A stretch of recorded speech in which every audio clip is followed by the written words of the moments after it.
Hello and welcome to Global News Today, bringing you exclusive interviews with leading experts every weekday here on Al Arabiya News. I'm Tom Burges Watson. Coming up on today's programme, the US imposes a 10% baseline tariff on all imports, as well as higher duties on dozens of other countries.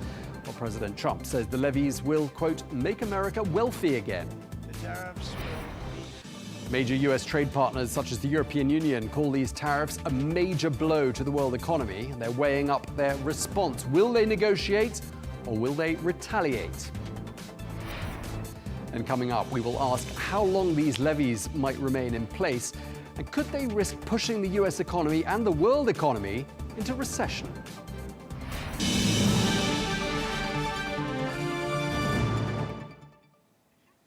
Hello and welcome to the programme. The US President Donald Trump has sent shockwaves through the global markets by signing a far-reaching reciprocal tariff policy at the White House yesterday. Moreover, President Trump has expanded his trade war beyond traditional adversaries, targeting even close allies like the United Kingdom, imposing a 10% tariff on imports, and that includes from Northern Ireland. While the new tariffs impact nearly every US trading partner, 20% on the European Union, and a 10% baseline tax on all imports from all other countries. Well, President Trump stated that the tariffs are designed to boost domestic manufacturing, and he claimed that the US has been, quote, looted, pillaged, raped, and plundered by other nations. Well, the US President Trump unveiled a chart yesterday outlining these new tariffs. European Union, they're very tough, very, very tough traders. You know, you think of European Union, very friendly. They rip us off. It's so sad to see. It's so pathetic. 39%, we're going to charge them 20%.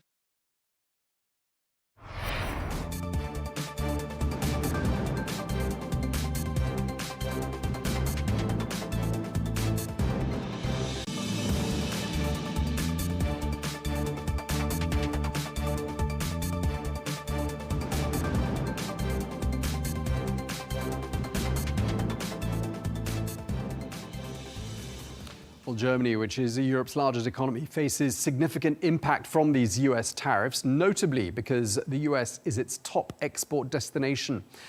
Well, the German Chancellor Olaf Scholz has criticized the tariffs as, quote, fundamentally wrong, and Berlin is warning that the EU may retaliate by targeting American tech giants.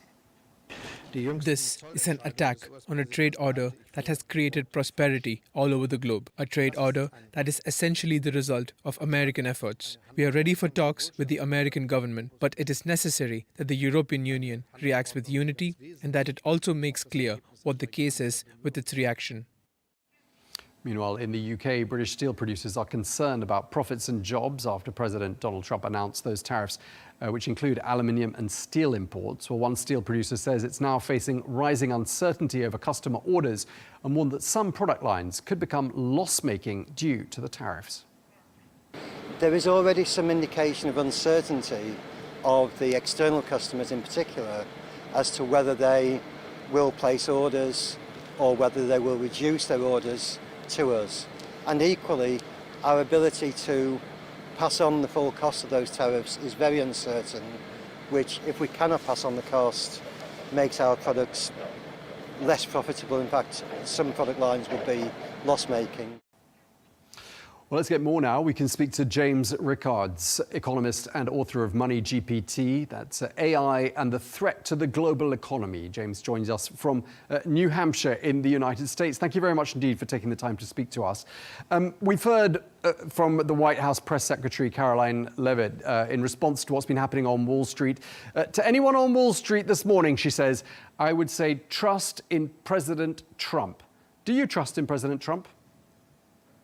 Well, I do trust in President Trump sort of personally, but also he's got exactly the right policies. It wouldn't matter who's president if you're basically pursuing the policies that the White House is doing. You're absolutely on the right track. So, yeah, I have a lot of confidence in what they're doing. As far as Wall Street's concerned, you know, it goes up and down. We shouldn't confuse the welfare of the American people with the stock market. Now, it is true a lot of people have money in what we call 401ks or IRAs. They're just basically tax-deferred savings accounts. They're probably over-allocated in stocks. That's an asset allocation problem. The stocks are what we call repricing. They're moving to a different level. Okay, they'll move on from here.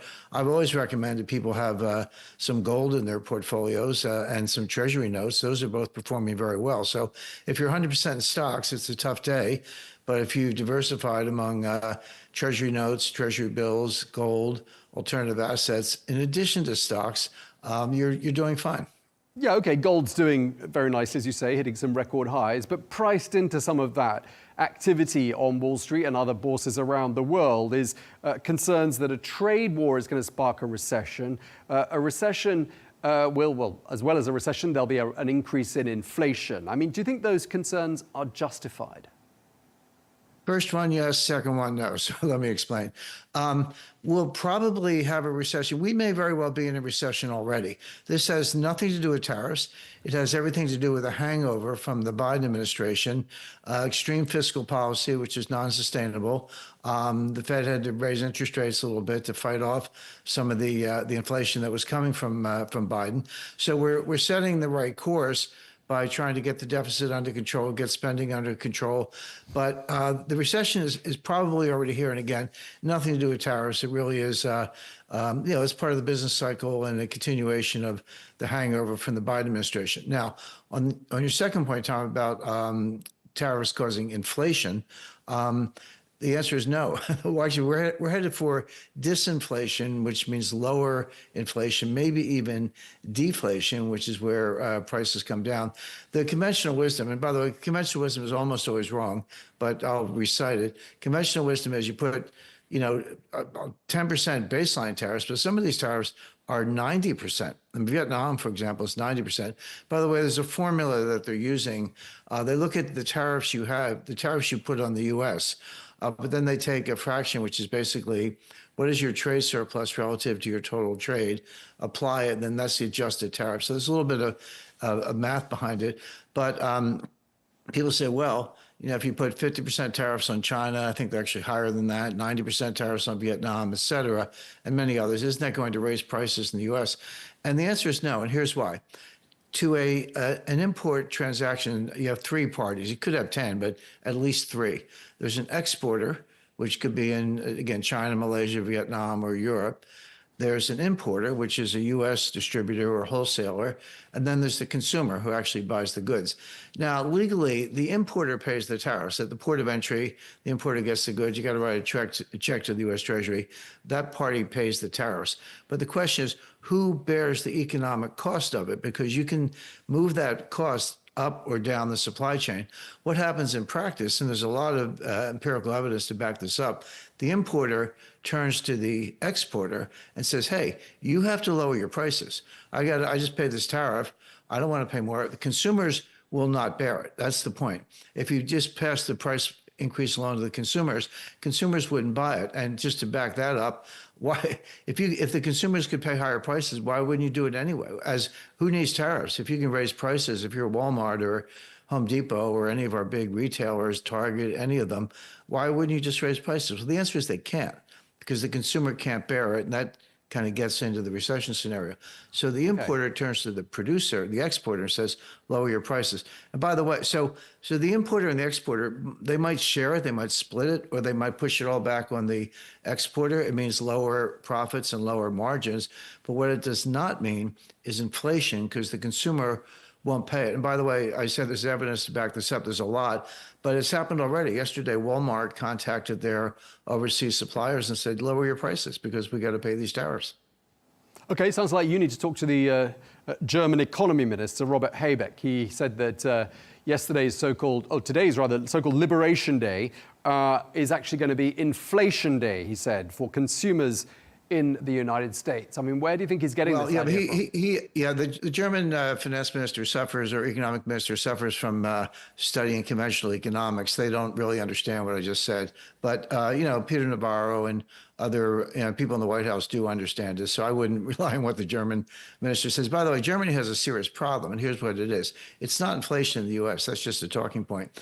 They failed, Volkswagen in particular and Audi failed to put plants in the U.S. Now, Honda, Hyundai, Mercedes, and others, Daimler-Benz, all have manufacturing plants, or at least assembly plants in the United States. And what Trump has said is, hey, you can sell whatever you want to Americans. That's fine. But you have to build it here. You have to build it here in America. Now, Volkswagen hasn't done that. They just built a huge Audi Q5 plant. That's their most popular SUV, one of the most popular models in Mexico. Well, the Mexican tariffs aren't as bad as tariffs on some other places, including the EU, but there's still tariffs in place there. They should have put that plant in South Carolina or Tennessee. So I sort of fault the Volkswagen Audi management for not being alert to what was happening.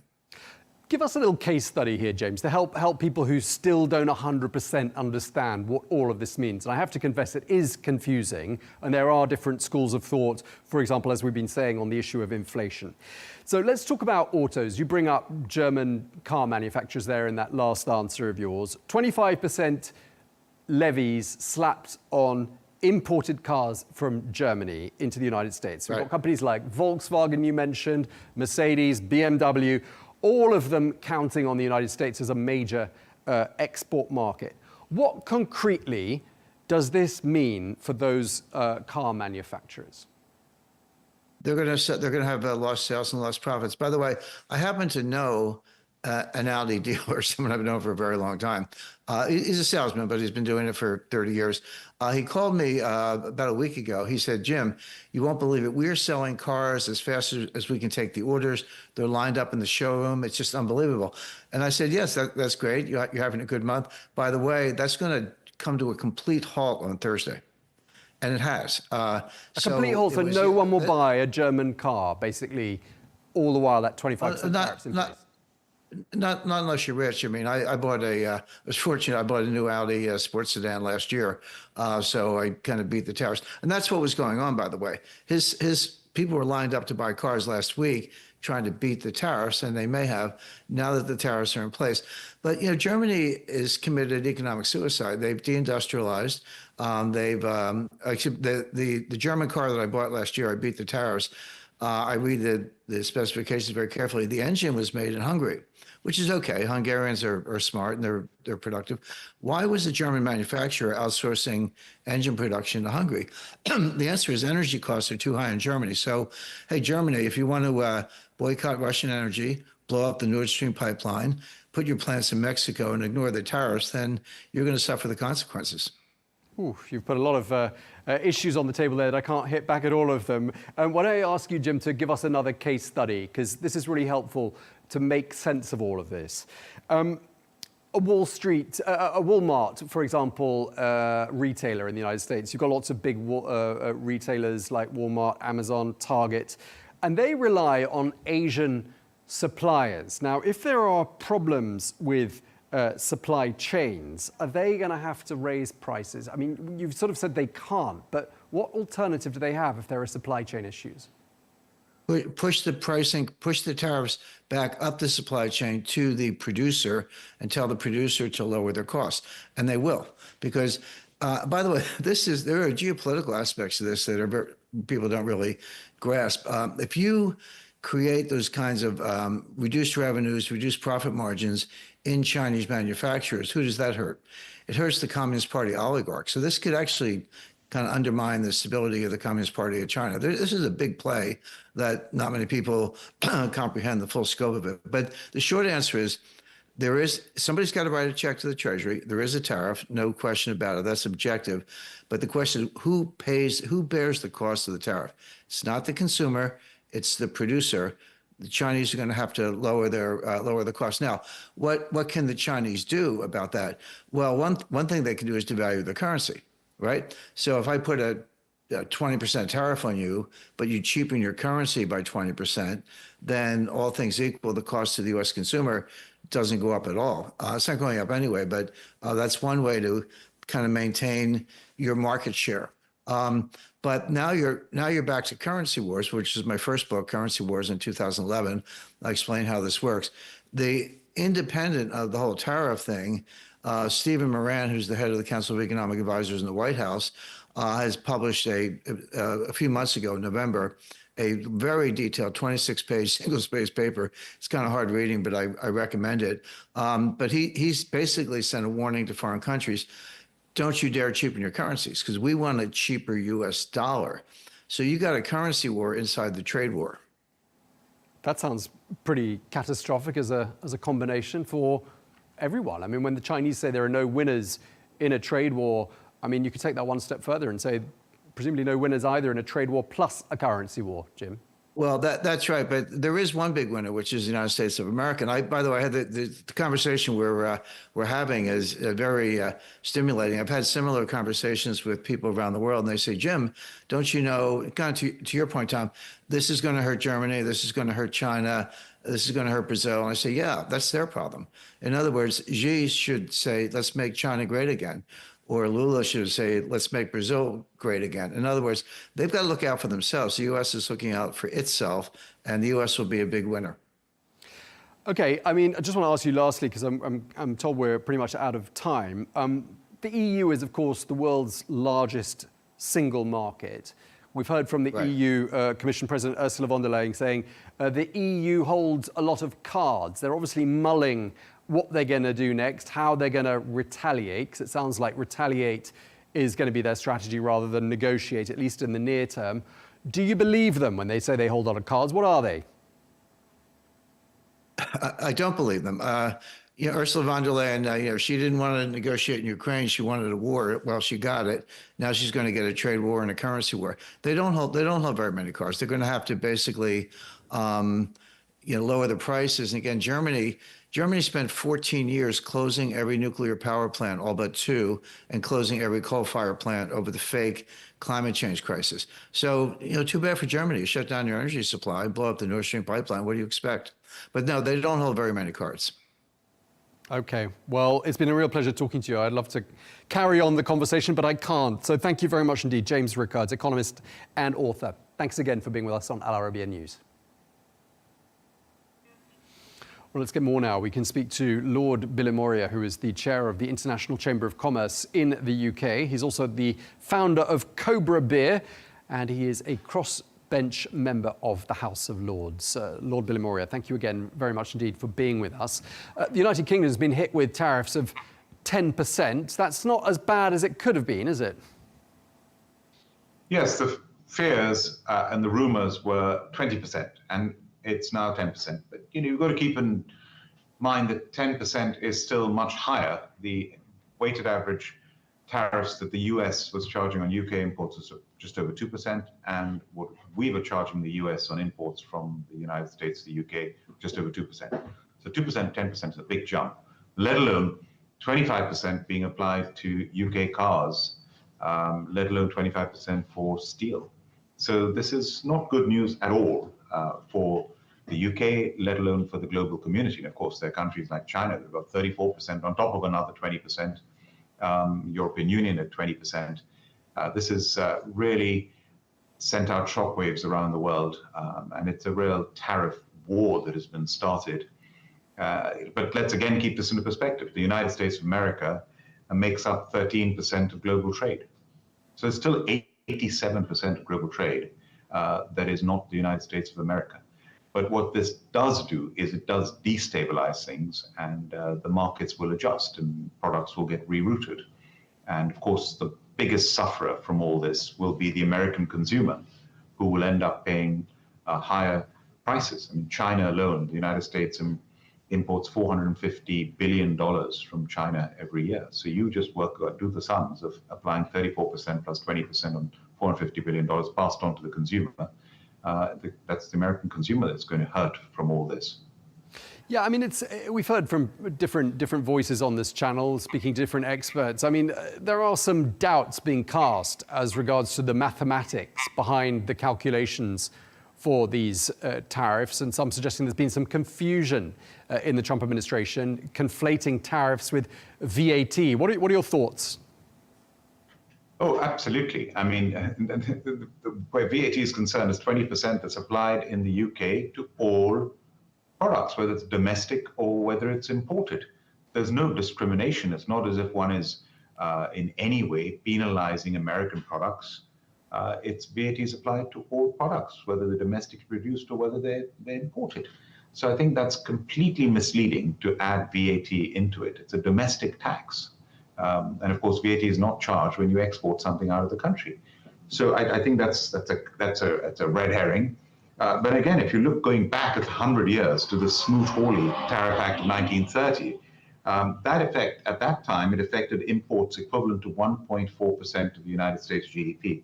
The reciprocal tariffs that Donald Trump has just announced yesterday are going to represent 14%.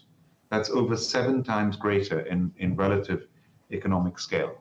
So that's how much worse this is. And look back historically at the damage that those tariffs did in the 1930s and the Great Depression. So this is not good news. Do you think this is going to trigger recessions in different countries around the world? I mean, could this trigger a global recession?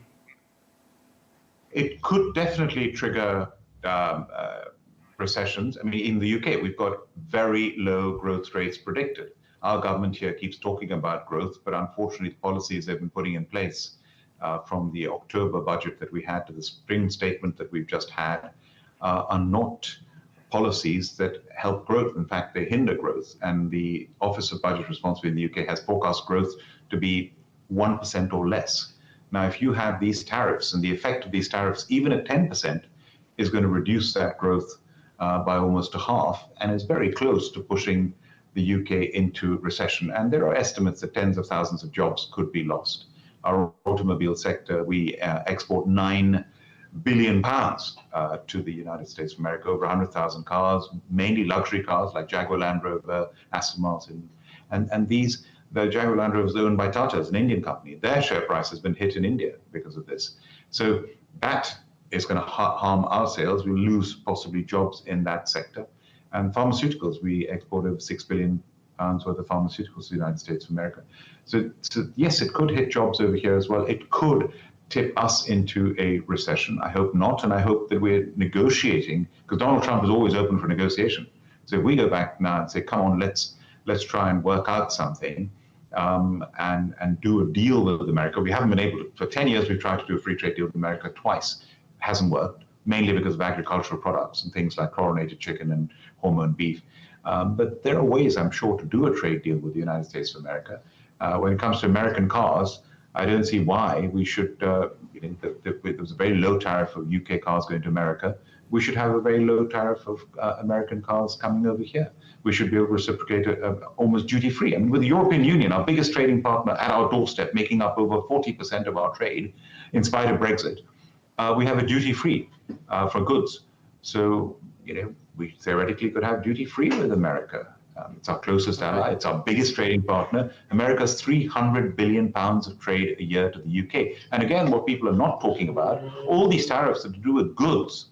When it comes to goods, the UK and America, it's almost equal. 60 billion pounds we export to the US, and the US we import 58 billion. But when it comes to services, we export 126 billion pounds of services to the US, and we import much, much less than that, 57 billion pounds to the US. We've got a huge trade surplus when it comes to services. And of course, these tariffs do not apply to services. So we've got that strength. And also from a defense point of view, from every point of view, the United States is the most special relationship we have and we've had historically. Okay, so what is the right way to respond? I mean, you seem to be suggesting that this is designed to get people to the negotiating table and that negotiation is the most likely next step. So you're saying more negotiation than, you'd err towards negotiation more than retaliation? Definitely not retaliation when it comes to the UK. We cannot afford to retaliate. And also remember, you're talking about the United States, not only is a friend and an ally, and by the way, Donald Trump loves the United Kingdom. His mother was Scottish. He loves the royal family. He owns property and golf courses and things in the United Kingdom. He genuinely loves the UK. There's a state visit coming up. And I think he will do a deal with us. But we've got to always keep in context the power of the United States. If you take all 27 European Union countries and you take the UK and put our GDPs together, 28 countries, the United States GDP is bigger than all of us put together. That's how powerful the USA is. So what do you say to your friends across the channel in Europe when you hear a very different sort of argument and different language being used, for example, by the French President Emmanuel Macron, saying the response to Trump's tariffs, he says, will be more massive than anything we've seen before? I mean, would you say the Europeans, who obviously face much higher tariffs than the British, because you've got the so-called Brexit benefit, 10% instead of 20%, but would you advise him not to go down that route? But we have always been seen as a gateway to Europe by countries like America, countries like India have seen the United Kingdom as their stepping stone into Europe. We are the bridge into Europe. And we have that position of influence where we can be that bridge between both sides. And as I said, the European Union, we actually need to get closer and closer to the European Union. For example, movement of people. At the moment, we have to queue up and have our passports stamped every time we go to a European country. That should not be necessary with the UK and the EU. We don't do that to them when they come to the UK. And similarly, when it comes to students, the exchange program, the Erasmus program that we have with European Union students and British students, it's fantastic. That hasn't existed since Brexit. We need to bring things like that back together. So we have a job to do in getting closer to the European Union on many fronts. And similarly, when it comes to the United States of America, we need to stay friends with them. So we have a delicate act over here. We've got to be friends with both and try and bring them both together. But we must not, I don't think, retaliate in any way. We've got to be friendly with both the EU and the United States to our benefit. Okay, and just lastly, Lord Bilimoria, I just want to ask you, I mean, long term, do you think this tariff saga affects confidence and trust in the United States of America? Sorry, I didn't hear that. Do you think this tariff saga in the longer term will affect and dent confidence in the United States of America? Yes, what it does do is when you have a country doing what they have done unilaterally and destabilizing global trade, it means businesses and countries feel uncertain when dealing with the United States of America. And what happens then is companies and countries will find ways around. The danger, of course, is you get goods that were meant to be going to the United States that are going to be unaffordable in the United States because of the high duties, that then those countries will try and export to other countries. And you don't want to have that happening when you have, in extreme cases, of dumping of product, which then harm your domestic market as well. So countries will end up being protective towards that behavior.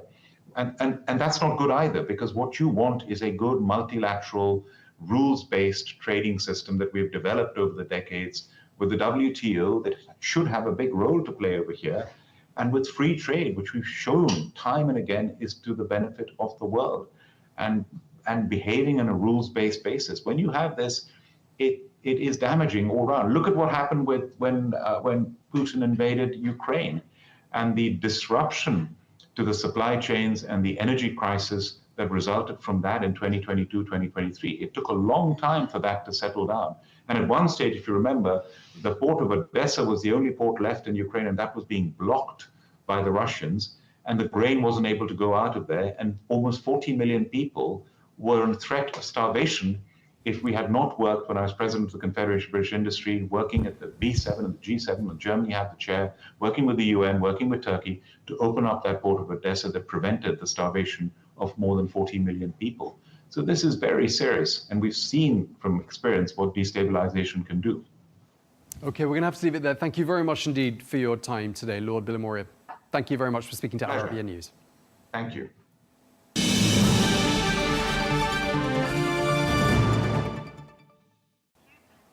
Well, some US lawmakers have criticized President Trump's new tariffs, whilst others within the Republican Party are saying, let's give him time to prove that these tariffs can boost American manufacturing. So will these tariffs benefit the US economy long term? And how are they going to affect US allies like the United Kingdom? Well, joining us to discuss all of that are Scottie Nell Hughes, Republican strategist, who joins us from Nashville, Tennessee. Always a pleasure seeing you, Scottie. And Sir Gerald Howarth, former UK Defence Minister, who joins us from Suffolk in the United Kingdom. A pleasure to have you back with us as well. Sir Gerald, Scottie, let me turn to you, first of all, since you're in the United States. What's your opinion? Are these tariffs the right way to go? Well, from an American perspective, I think this is actually a global trade reset, and it's not going to create doom. I don't think it's even close. It's going to create discipline. And I think what we're seeing isn't a reckless trade war. It's actually, I think, a very strategic recalibration, which is targeting all of these structural imbalances that has actually hollowed out American industry over the last few decades. I mean, these tariffs are reciprocal. They are calculated based on actual trade deficits that the United States has right now. And it's not random, it's not punitive, it's mathematically fair. And that is all the United States is hoping to do, is to create a fair trade system with our countries and use this as a way to not only benefit American workers, but more importantly, other countries become self-reliant as well. OK, so Gerald, let me turn to you. Picking up on what Scottie just said there, and we've heard from President Trump. He says, for decades, our country's been looted, pillaged, raped and plundered by nations both near and far, friend and foe alike. Has he and Scottie saying these tariffs are mathematically fair, have they got a point? I do think to a certain extent there is a limited point. The truth is that other countries have subsidized, particularly manufacturing. And one thinks immediately, of course, of the People's Republic of China. And once they have dominated a market, of course, they're then in a very powerful position to determine the cost of the product. So I have some limited sympathy from that point of view and would agree with Scottie to that extent. I don't actually think that it is going to be in the long-term interests of the United States to impose these sweeping tariffs, a different range of tariffs for different countries across the world. I think it's a scattergun approach, whereas what I think the United States might have been more beneficially inclined to do would be to target particular countries where there is unfair trade, and fairness, I know, is what President Trump has been very keen to articulate, and Scottie has done the same thing.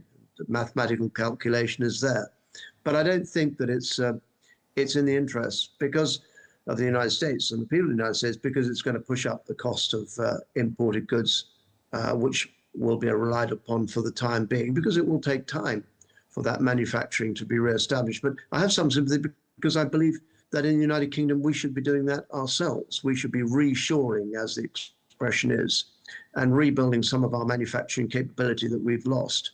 And we've allocated to the People's Republic of China and elsewhere. I try never to buy anything made in China, if I possibly can. But it's very difficult. Okay. So I think, and if I could just make one other point, Tom, and that is that, of course, the United Kingdom, we are no longer members of the European Union, have not been for the last 5 years or so. So we're no longer members of the European Union, and therefore we are not bound to agree a common line with our European friends. We can negotiate a separate trade deal. We can negotiate separately with the United States administration. OK, so Gerald, we'll talk about Brexit and a European response a little later on in the debate if we have time. But let me turn back to Scottie and just ask you to pick up on what Sir Gerald said there and ask you why President Trump is so sure that these tariffs are going to herald the dawning of a golden age for the US economy.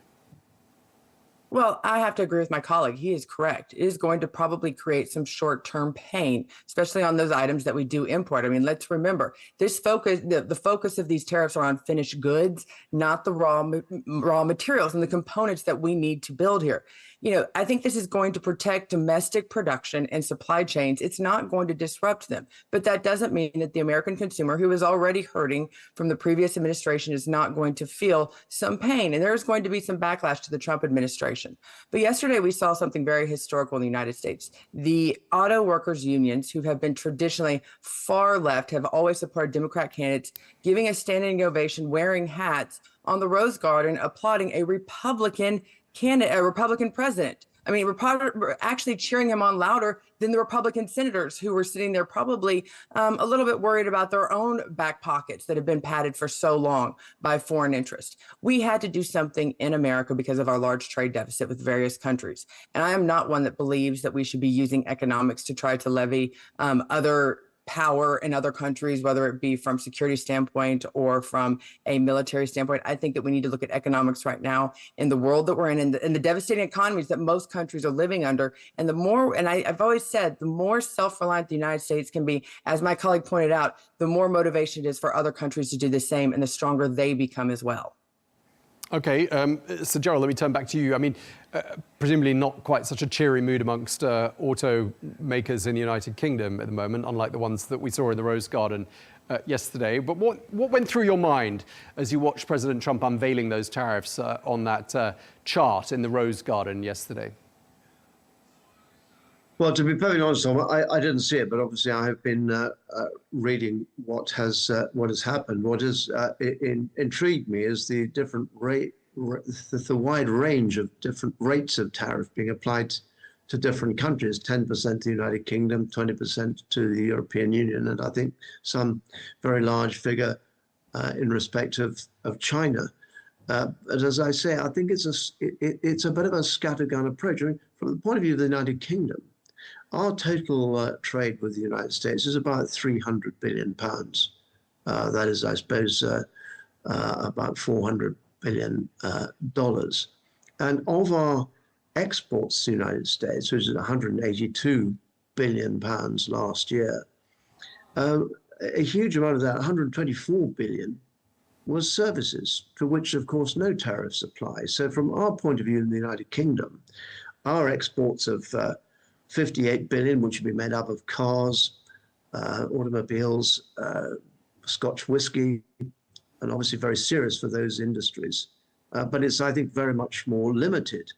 But there is a defense issue here. I mean, we make the back end and other parts of every single F-35 Joint Strike Fighter that is made in the world, and we export those to the United States.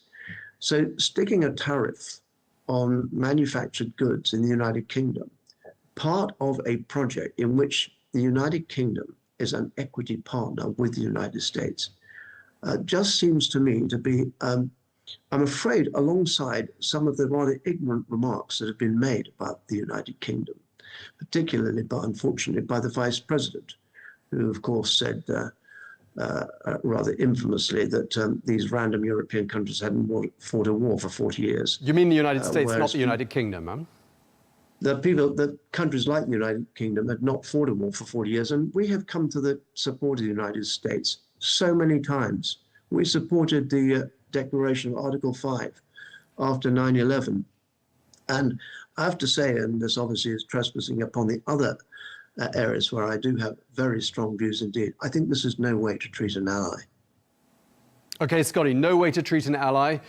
Some ignorant comments coming out of the Trump administration there, according to Sir Gerald. I mean, love to get your response to that and ask you, should the US be concerned about retaliatory measures by pretty much every country in the world, allies and foe?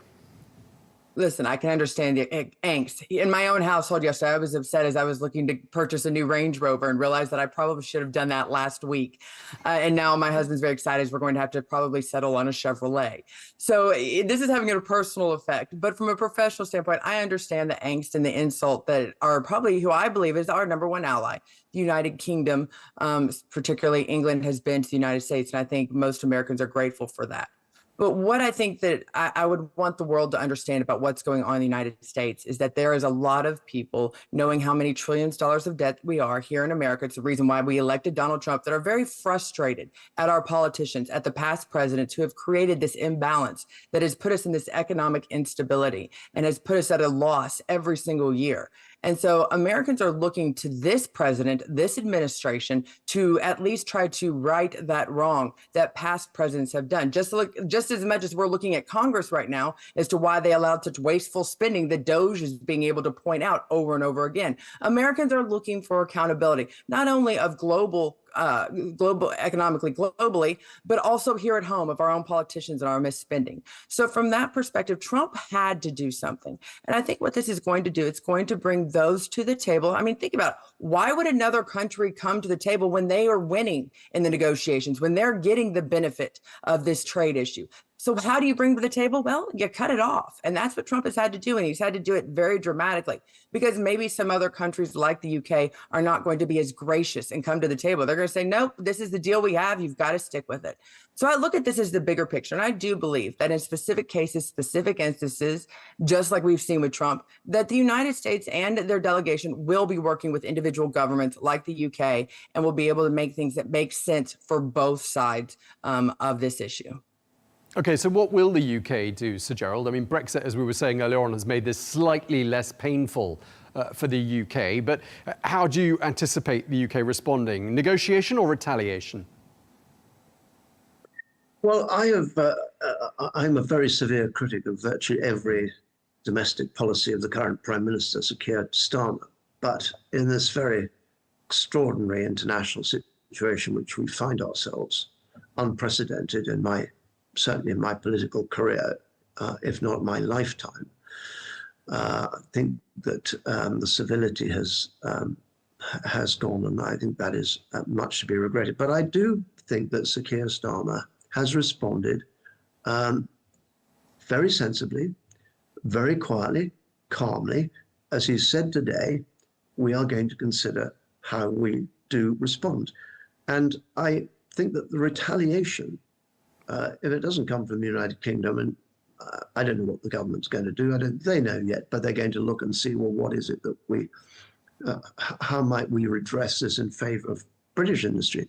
But America is going to face retaliation from all around the world. We already heard from Ursula von der Leyen in the European Union that they are going to retaliate. So all we're going to engage in is a trade war. And I do agree with Scottie.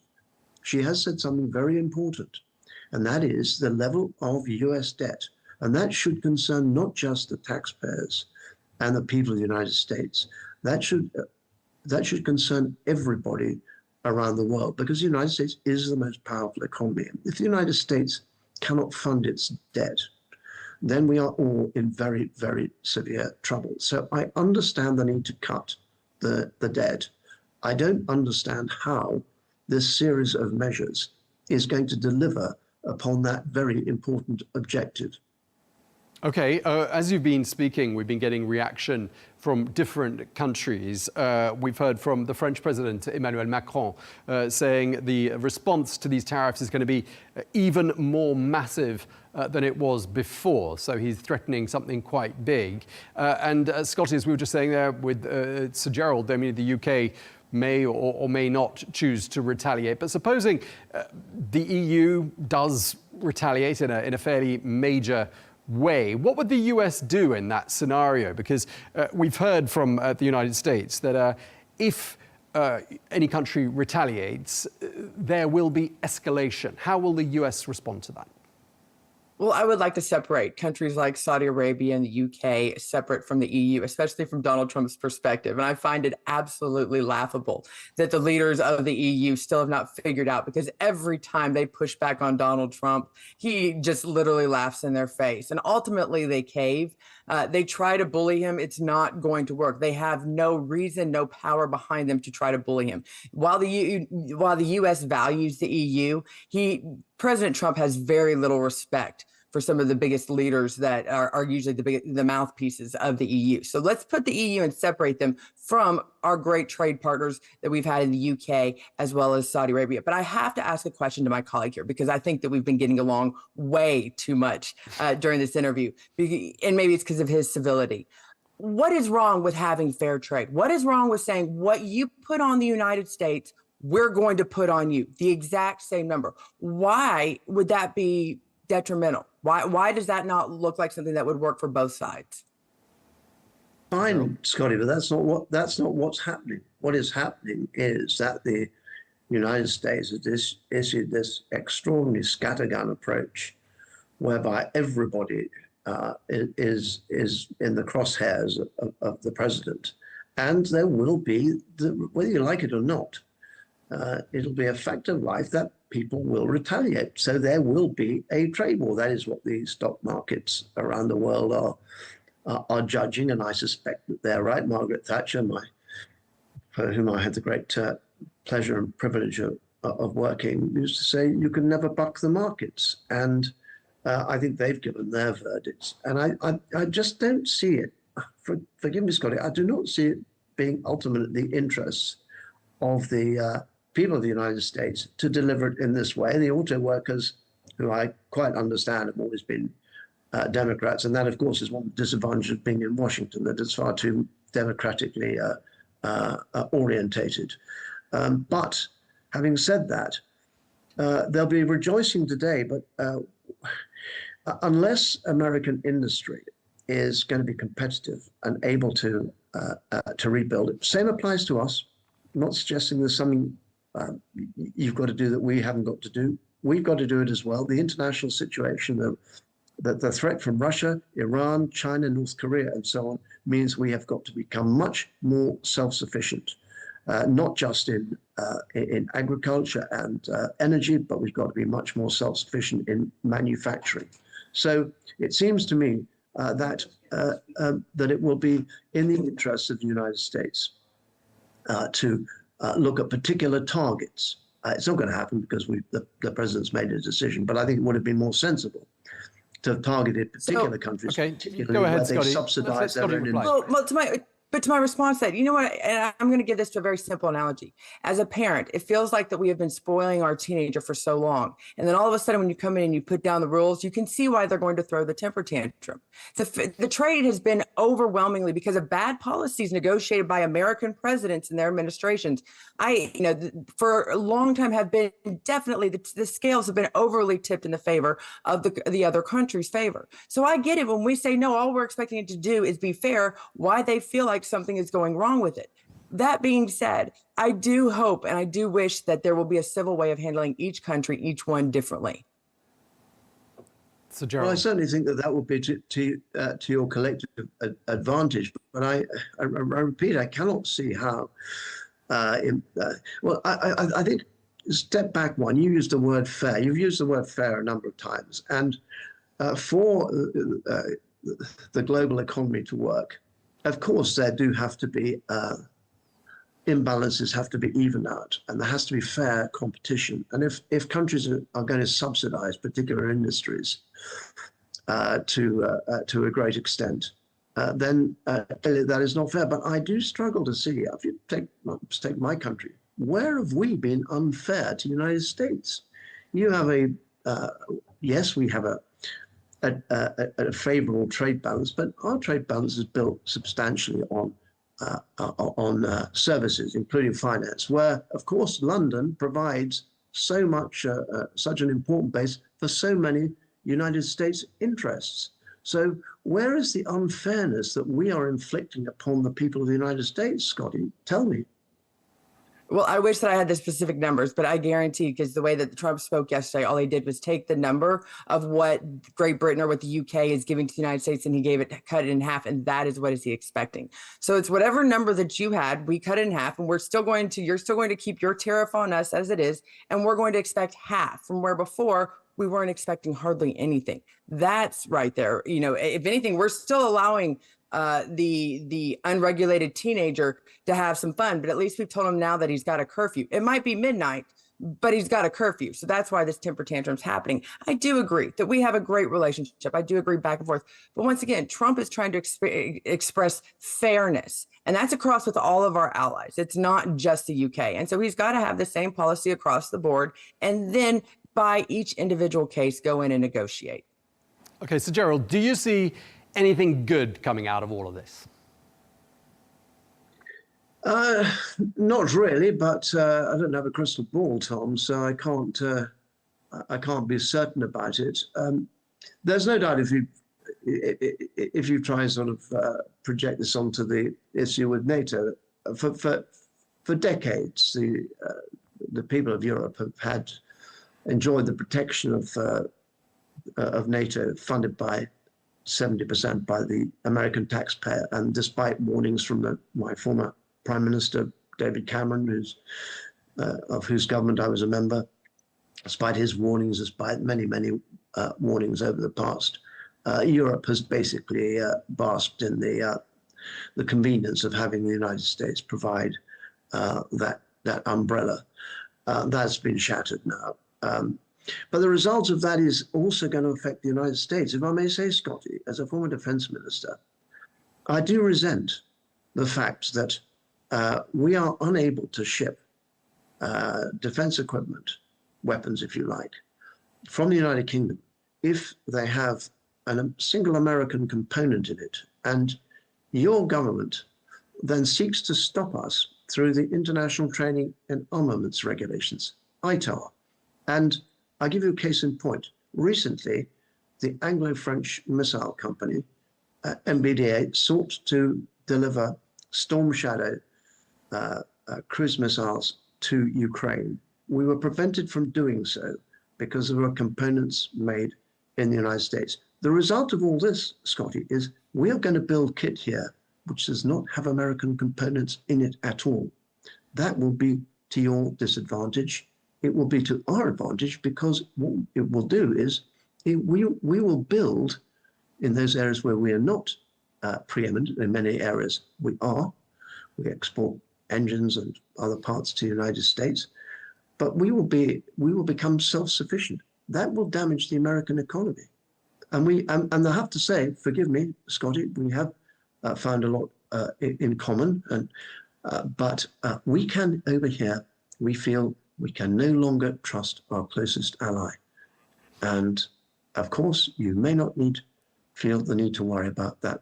We're a small country, but we are a nuclear power. We are one of only 5 permanent members of the United Nations Security Council. And every time we've been asked to come to the support of the United States, apart from Vietnam, we have done so, and we have shed blood alongside the United States. You need to think, and the president needs to think very carefully indeed. Okay, Scottie, I've got to let you respond to that, and then we're going to wrap up, I'm afraid, because we're out of time. Scottie. I thank you for letting me respond, because it's not that I don't in any way, and the Americans don't value the UK's friendship and their loyalty in the past. But you pointed out the reason why you're upset is because there was not able to send arms to Ukraine, something that is extremely counterproductive to what Donald Trump has said of bringing peace to that region. You said yourself that your government is not the one of your fellow Margaret Thatcher or any of the past more conservative wings of the government. The UK government looks completely different. In fact, that's how you can reason. The reason why Donald Trump didn't win is because it works counterproductive to his seeking peace within Ukraine and Russia. And from his perspective, there's no amount of money that can be placed on the bloodshed that's happening in that region. So that right there is where the streams do cross. And I think where the UK, this current government, is not the government of Margaret Thatcher that would look through diplomacy and peace rather than making money and spilling blood. Okay, well, go ahead, Gerald. On that score, I have to tell you, I think Margaret Thatcher would be entirely in favour of what we have been trying to do, which is to expel the aggressor from a free state, Ukraine. And if I may say, I think that Putin cannot be trusted. I believe that, and Zelensky can. The man that won't hold an election. I think Ukraine's a whole other debate. We're going to have to leave it for the next one. I'm love to get you both back to talk about Ukraine. We've been talking about tariffs. Thank you both very much indeed. Scottie, Nell, Hughes, Republican strategist, thank you to you, and thank you to Sir Gerald Howarth, former UK Defence Minister. Thank you both. Thank you. Well, let's get more now. We can speak to Neal, Richmond, the Irish Minister of State for International Development and Diaspora, who joins us now from Dublin. Thank you very much indeed for joining us, sir. We've heard from the Irish leader, Micheál Martin, saying that tariffs are, quote, bad for the world economy. But I think it's fair to say that they're particularly bad for Ireland, which is one of the most exposed EU countries and the second largest exporter of goods to the United States after Germany. So what do these 20% levies mean for the Irish economy? Well, the worst case scenario, and I must add, Tom, one of the biggest things that we're looking out for is, as of last night, the American government said that they haven't put any tariffs on pharmaceuticals yet, for now. When that comes in, that'll make things even worse. But worst case scenario, this could cost the creation of up to 80,000 jobs in Ireland and will slow our economic growth right down. But on the ground, the people, to be honest, Tom, who's going to suffer the most from this aren't necessarily Irish people. It's actually Americans. Because what we sell to America is going to get more expensive due to the actions of their government. That means people who want to have a good Irish steak in a restaurant in New York, or more pertinently, if tariffs come in on medicines and drugs, people who require insulin for their diabetes or certain treatments for their chemotherapy are going to have to pay up to 20% more. I don't know in what world people can think that putting in tariffs of this nature is a good thing. The last time this was done was in the late 1920s, and we all know what happened thereafter. Sure. Well, let's leave pharma out of this, because for the time being, as we've been saying, the pharmaceutical sector has been spared these reciprocal tariffs. And of course, that is a big sigh of relief for Ireland, which is a major pharma producer. But I mean, a lot of the American guests we're having on our program the last few days are saying to us, Americans simply won't buy Irish products if the price goes up. They'll just look at perhaps something domestically produced. They won't eat an Irish steak, they'll eat an American one. And quite right too, they would say. How do you respond to that? And you know what? And it comes down to the palate of someone. I'm not going to argue with that. If you want to choose to eat an American steak rather than what we would argue is a different, better Irish steak or an Irish whiskey, that is your choice. Fine, no problem.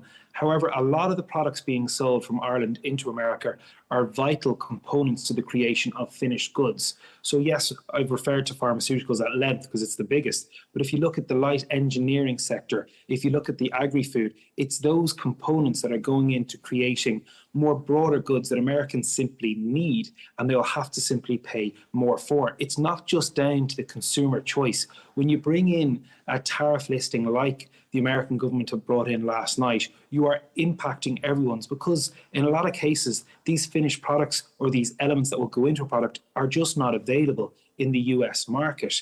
And overnight, you're not going to be able to scale up the manufacturing facilities to reshore these industries like has been claimed. When we're talking about, particularly when we're talking about products that go into other products, the supply chain is simply so much more difficult. From a European point of view, what is going to happen next is that we're going to put tariffs on certain American products, or at least outline the tariffs that we'll put in. And that will mean that we'll be buying less from America and costing American jobs. When at the end of the day, we're more than happy. We want to buy more American goods. We want to buy more American services.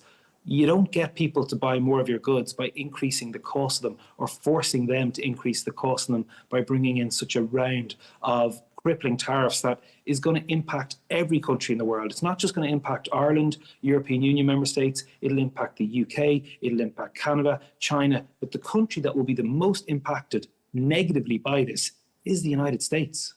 So when we saw Donald Trump in the Rose Garden on Wednesday night with that table of tariffs in front of him saying, these are all reciprocal, except they're not reciprocal because we're going to do less to you than you've done to us. And he meant that about the EU, he meant that about the UK. In fact, he claims that the tariff that would be imposed on EU goods coming into the United States is significantly lower than what happens to US products when they go into the EU. I mean, weren't these inevitable, these tariffs?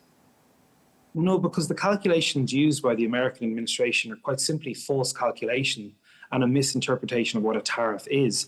They've cited VAT, value-added tax, as some form of tariff in the European Union, but that's no different than the sort of sales tax you see either at a federal or a state level in the United States. They're not tariffs. Like the sheer mathematics of the tariff scheme announced last night doesn't add up. There isn't actually any clear economic justification for it. It sounds great politically, and it's brilliant when you bring an auto worker from Michigan on stage and when you shout it out at a rally, but the sheer economics of this doesn't make sense to the American consumer, to the American public at large, who will see the price they pay for really important items quite simply go up. Okay, so Neal, I mean, obviously the EU mulling how it's going to respond. The French president giving us some clues there. Emmanuel Macron saying, you know, we're going to have massive response, much bigger than anything we've seen before. I mean, what sort of a response do you think we're going to get from the European Union? And do you think EU leaders are united in how to respond? Oh, absolutely. European leaders are united. We're all donning the blue jersey as well as the green jersey at the moment. And as the European Commission President said in Strasbourg this week, all options are on the table, and they should be on the table, because whatever package of reciprocal measures the European leaders agree over coming days, and there will be a meeting of European trade ministers in Luxembourg on Monday, it'll be a package that brings the United States to the table, because we want to negotiate. We want to negotiate with the president of the US, who prides himself on being the master of the art of the deal. We want to make sure we do, of course, buy more goods from the United States, but ultimately that European, Irish, Italian, French, whatever it will be, and American consumers do not suffer from an ill-fated political judgment. It's going to be a really tough couple of days, but we're going to have a calm, measured, cohesive European response at the end of it. I just want to ask you, I mean, a question just occurred to me. I mean, given, you know, the island of Ireland and the division in the island, there are going to be tariffs at one rate in the north, so 10% because that's part of the UK, and tariffs at 20% in the south because that's part of the EU. I mean, does that pose any unique problem, do you think, for the island of Ireland? It's a very fair question, and to be honest, it poses two potential problems. Yes, Northern Irish companies will be able to sell into the United States with a lower tariff rate.